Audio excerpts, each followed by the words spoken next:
Membantu peternak mendapatkan pakan berkualitas di tengah musim kemarau yang melanda Aceh.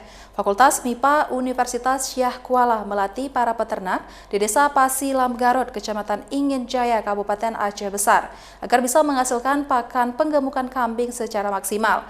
Apa yang dilakukan berikut liputannya untuk Anda. 4 bulan sudah musim kemarau melanda Aceh. Kondisi ini telah berdampak terhadap berbagai sektor ekonomi masyarakat, salah satunya para peternak kambing yang mulai kesulitan mendapatkan rumput segar untuk hewan peliharaan mereka.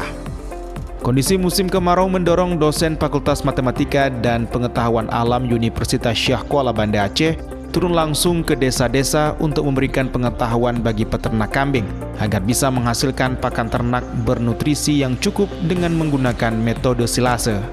Adapun prosesnya, rumput yang sudah dipotong lalu dicacah dengan menggunakan mesin dan ditaburi konsentrat, garam dedak, serta cairan khusus agar pakan tersebut bisa tahan lama.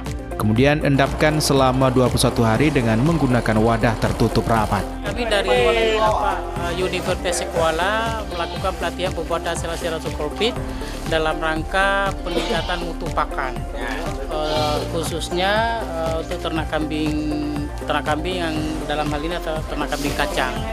Nah, kita buat silase itu sebetulnya untuk pengawetan pakan sebetulnya. Di samping pengawetan pakan untuk meningkatkan nilai gizi, karena hasil penelitian menyebutkan bahwa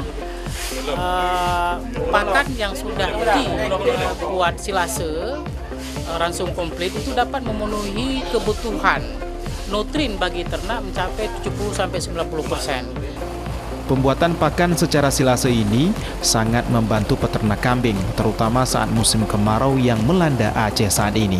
Sebelum kami melakukan proses silase ini, ya tentu kesulitan karena kami nggak ada pengairan untuk menunjang rumput kami dari segi penyiraman nggak ada, jadi masih tradisional, jadi berharap daripada curah hujan.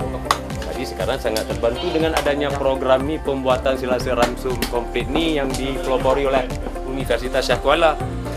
Selain Kabupaten Aceh Besar, para dosen dan mahasiswa Fakultas MIPA Universitas Syah Kuala Banda Aceh juga akan mengedukasi masyarakat ke seluruh kabupaten kota di Aceh, sehingga para peternak lebih diuntungkan dengan membuat pakan ternak sendiri. Dari Kabupaten Aceh Besar, Syukri Syarifuddin, iNews melaporkan.